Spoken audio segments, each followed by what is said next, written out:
Bonjour, je vous retrouve avec une page d'art journal. Me revoici après plus d'une semaine sans vidéo ici. Vous avez deux vidéos qui sont pas sur ma chaîne, qui sont sur la chaîne des ateliers de Karine. Je suis invitée créative pour la marque sur la collection à contre-courant. Coucou! Et vous avez deux vidéos, une vidéo page et une vidéo mini-album. Je sais que vous m'en réclamez beaucoup des mini-albums. C'est sur la chaîne YouTube des ateliers de Karine si vous voulez voir ça. Voilà, je fais des petites pauses aussi, hein. Je travaille pas que pour les ateliers de Karine, j'ai fait aussi, je continue mes petites soirées sans scrap, ça me fait du bien. Donc c'est pour ça aussi qu'il n'y a pas trop de vidéos ici pour l'instant, mais je prépare. Et puis sur l'été, ce sera pareil. Sur le mois d'août, en général, je fais pas du tout de vidéos, c'est ma petite trêve estivale. Mais bon, voilà, ce week-end, j'ai fait une page d'art journal. Alors là, je vous remontre un petit peu, je complète mon petit cahier, là, mon petit carnet, donc c'est les pages précédentes. Donc il y a pas mal de tampons Len Create, il y a pas mal de tampons Art by Marlène aussi que j'aime beaucoup.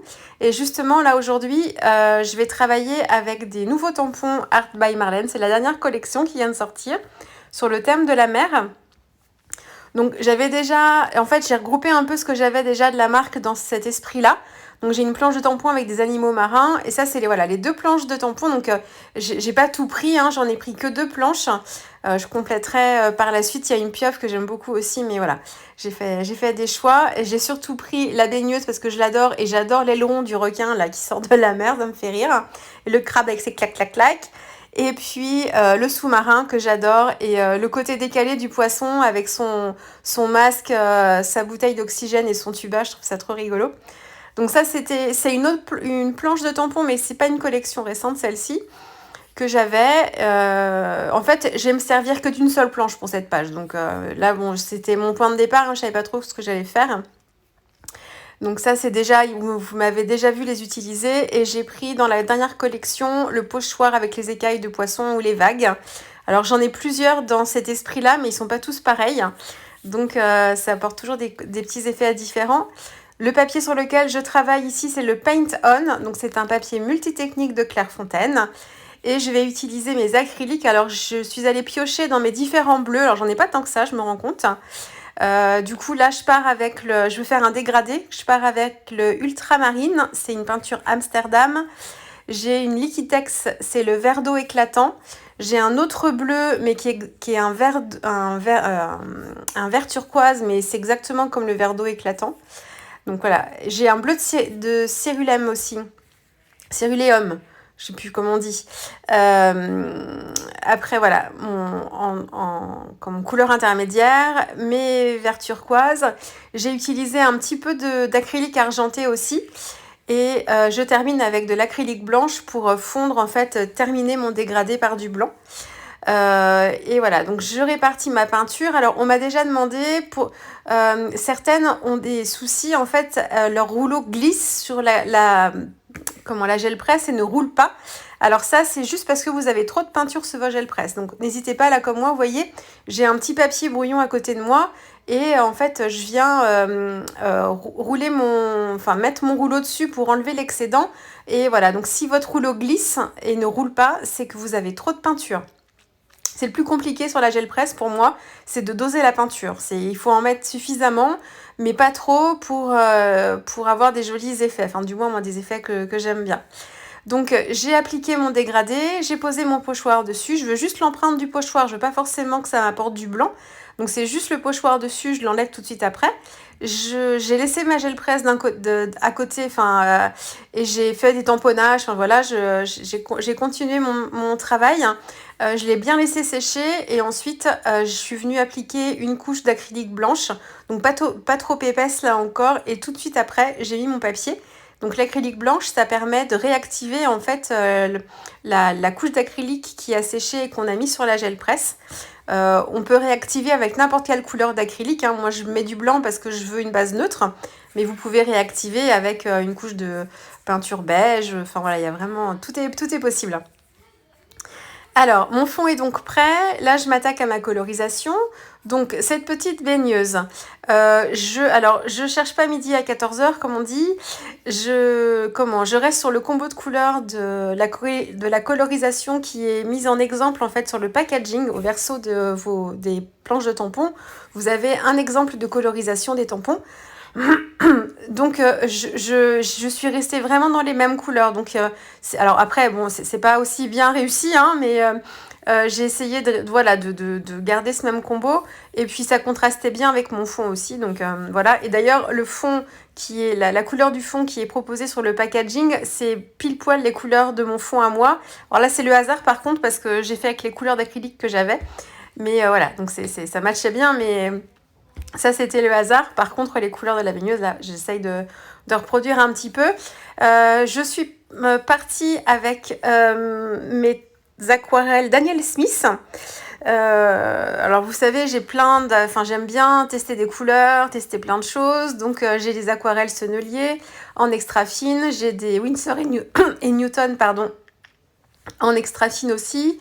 En aquarelle artisanale, j'ai les couleurs VF. J'ai plusieurs godets que j'aime beaucoup, mais qui sont tellement précieuses pour moi que je les utilise pas beaucoup, j'ose pas trop les utiliser. Alors je les fais de temps en temps, mais qui sont très crémeuses, que j'aime bien. Et alors les Daniel Smith, c'est une référence aussi en aquarelle. Alors j'en ai entendu parler déjà depuis longtemps, et en fait c'est dans des livres, différentes lectures que j'ai, et notamment un livre plus technique sur la couleur. C'est pas des aquarellistes qui l'ont fait, c'est vraiment un petit peu plus technique sur les histoires de couleurs et la composition des couleurs.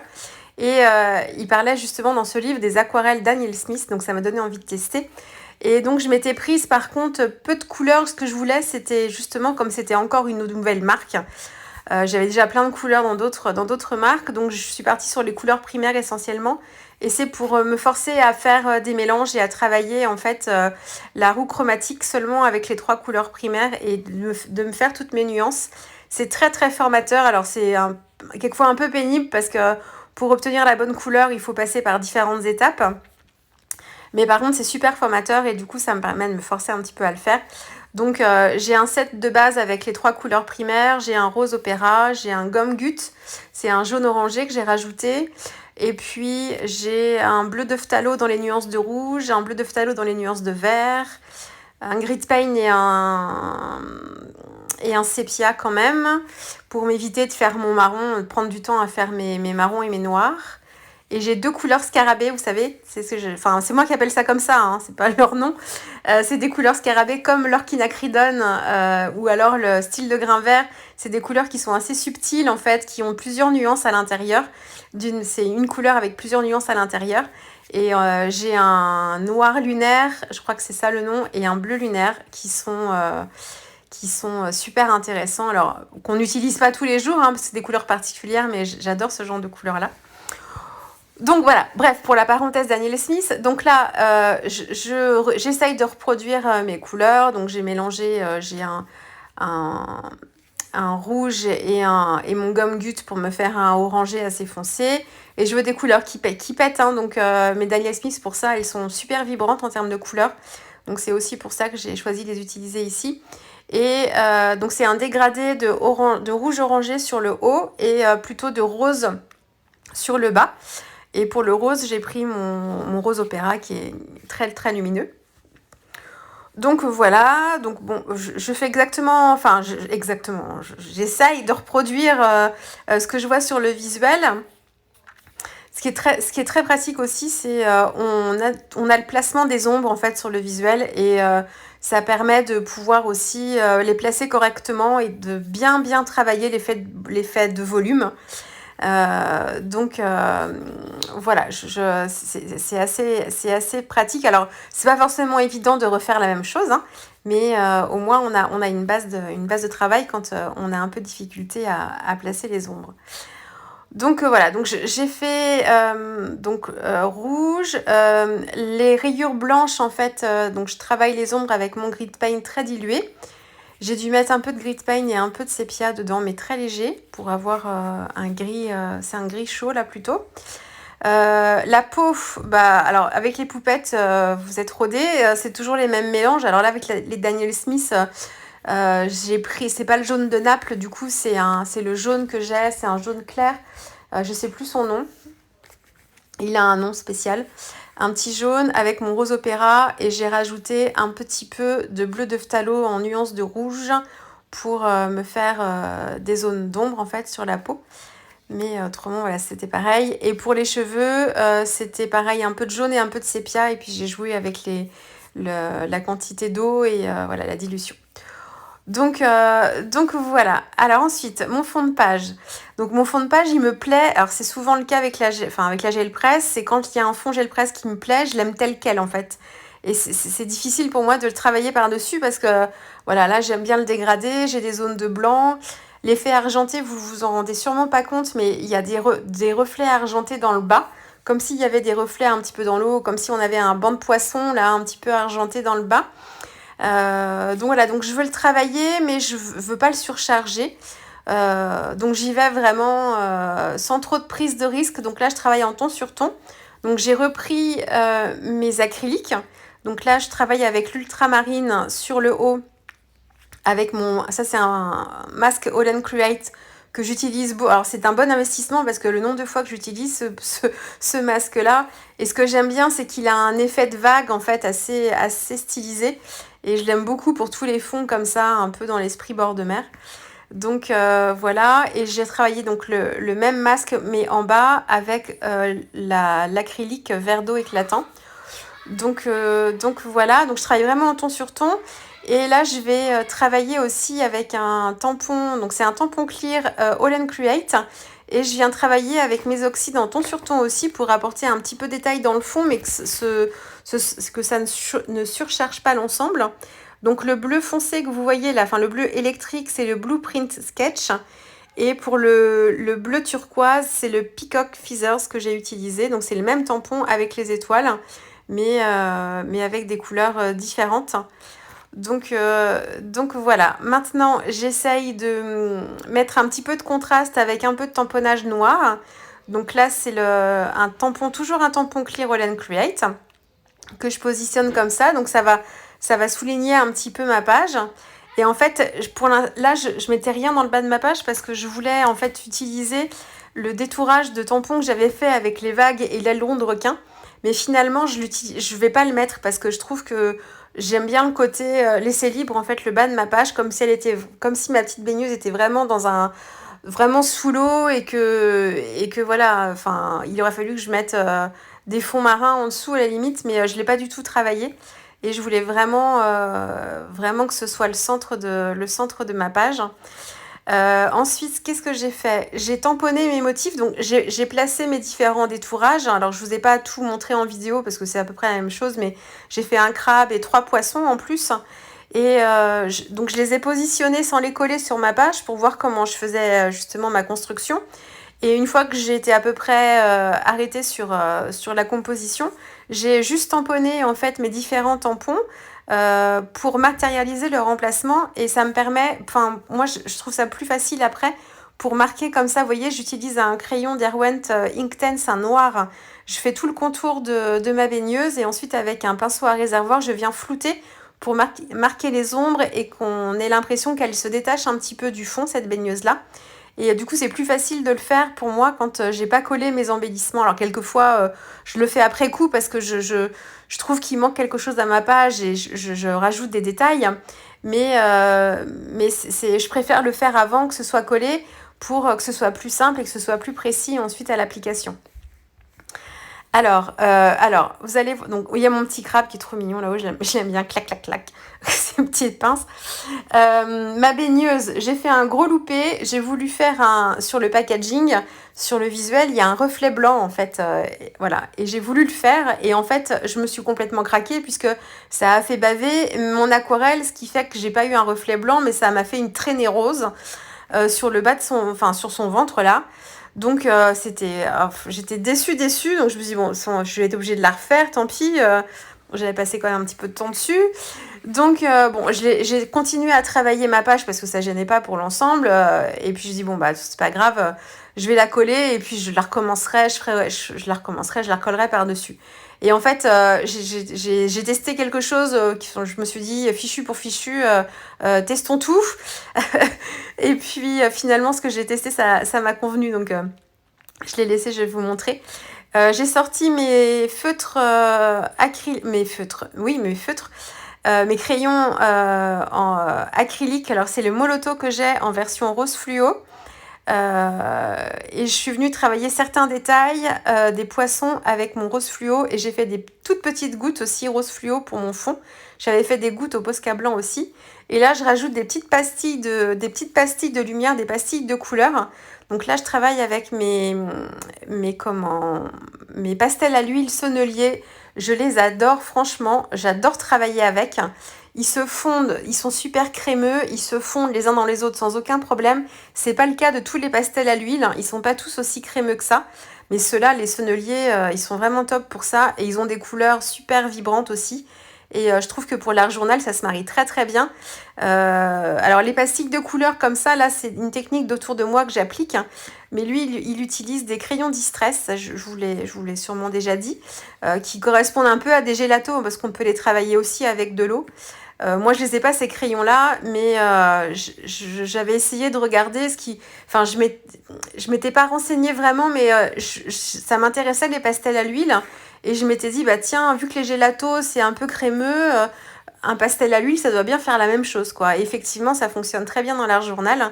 Donc je continue à utiliser mes petits pastels juste pour ça, parce que je sais pas faire autrement de travaux avec eux. Mais juste pour l'art journal, ça me convient bien. Et j'avais fait une vidéo aussi, ça c'est sur mon Instagram. J'avais fait un live et je les avais utilisés. J'avais fait des fonds avec et j'avais découpé des die texte et un die, je sais plus, ça devait être un die palmier, je crois, et que j'avais découpé dedans, ça rendait trop bien. Et mon texte, j'avais mis du glossy dessus ou de la Versamark avec de l'embossage à chaud, peut-être dessus, à la cire. Et ça rendait trop bien. Donc je regrette pas du tout mon investissement. J'étais partie sur une boîte avec un mélange de couleurs basiques et j'en ai racheté quelques-uns en plus à l'unité, mais en fait la boîte de base me convient très bien pour l'art journal, c'est les couleurs qui me conviennent bien. Et j'ai ajouté un rose en plus un peu plus clair pour me faire mon dégradé. J'ai dû rajouter un peu de vert et un peu de bleu aussi, je crois. Mais je les aime vraiment beaucoup. Alors, je continue ma mise en page. Donc, j'ai collé mes différents éléments. Mon titre, c'est un tampon clear, la fée du scrap, alors, je l'ai tamponné très grossièrement sur une chute de Painton. J'ai détouré chacune des lettres. Et ensuite, je dis grossièrement parce que je m'en fiche que le tamponnage soit pas net, puisque systématiquement, je reviens avec un crayon feutre noir pour intensifier mes noirs sur mon titre pour qu'ils ressortent bien. Donc ça me gêne, enfin c'est pas grave quoi, si c'est mal tamponné, je rattrape de toute façon systématiquement après. Et voilà, ma petite baigneuse, je me dis bon allez, avant de recommencer une colorisation, tentons quelque chose, c'est l'opération de la dernière chance. Donc j'ai ressorti, parce que travailler mes aquarelles sur ça, sur de l'acrylique blanche, elle n'aurait pas tenu, ça j'en étais sûre. Donc j'ai dit, il me faut de l'acrylique. Donc j'ai utilisé mes crayons avec de l'acrylique liquide dedans et j'ai pris un rouge, j'ai pris mon rose fluo et j'ai refait en fait ma colorisation avec mes acryliques directement sur ma baigneuse. Et du coup, que ce soit le rose ou le orange, en fait, ce sont des couleurs qui sont bien opaques et ça me camoufle mon trait blanc. Et en plus, ça me rajoute un peu de lumière parce que du coup, c'est du rose fluo que j'utilise et du coup, il est bien intense. Et du coup, l'effet blanc du dessous, en fait, redonne vraiment le côté lumière et ce que je recherchais en fait à la base au début. Donc, ça a très bien fonctionné. Donc, je suis très contente. J'ai rattrapé ma baigneuse et j'ai pas eu besoin de la recommencer. Là, je fais des traits de crayon noir tout autour. C'était pas essentiel parce que mon fond gel presse, là, il y a de la couleur au centre, mais j'avais un peu comme un cadre, un bord blanc tout autour, en fait. J'ai pas eu de la couleur partout sur ma page. Donc j'étais pas obligée de faire des traits de crayon noir, mais j'ai pris l'habitude. Donc, ça fait partie aussi de mon processus créatif pour l'art journal. Et puis qu'est-ce que j'ai fait d'autre? Il y a des petites bulles. En fait, là, vous n'avez qu'une seule planche de tampon. C'est la planche avec la baigneuse. J'en ai pas utilisé d'autres. Et autrement, par rapport au motif, et autrement, ce sont des tampons Lane Create. Et là, vous voyez, alors l'argenté, ça fait un gris assez foncé, mais c'est vraiment argenté quand on le met dans la lumière. Vous voyez les petits tampons étoiles qui sont en ton sur ton, les petits poissons qui ont des rappels un peu de rose fluo, le motif du pochoir, les toutes petites gouttes de rose fluo aussi pour pas trop surcharger le... Je voulais vraiment garder un fond bleu quand même. Donc voilà, mais écoutez, j'espère que cette page vous aura plu. Si c'est le cas, n'hésitez pas à mettre un petit pouce en l'air, à vous abonner si ce n'est pas déjà fait. Et puis, moi, j'essaye de vous retrouver très vite. Je ne sais pas quand, peut-être cette semaine quand même, peut-être une petite page. J'ai plein de choses en attente à scraper. J'ai les tampons Flower de la dernière collection. J'ai les doudous notamment qui m'appellent, qui me font de l'œil. Donc peut-être que ce sera ça ou une page de scrap, je sais pas encore, on verra suivant mon envie du moment. Je vous laisse en musique avec les photos et puis je vous dis à très vite. Allez, au revoir.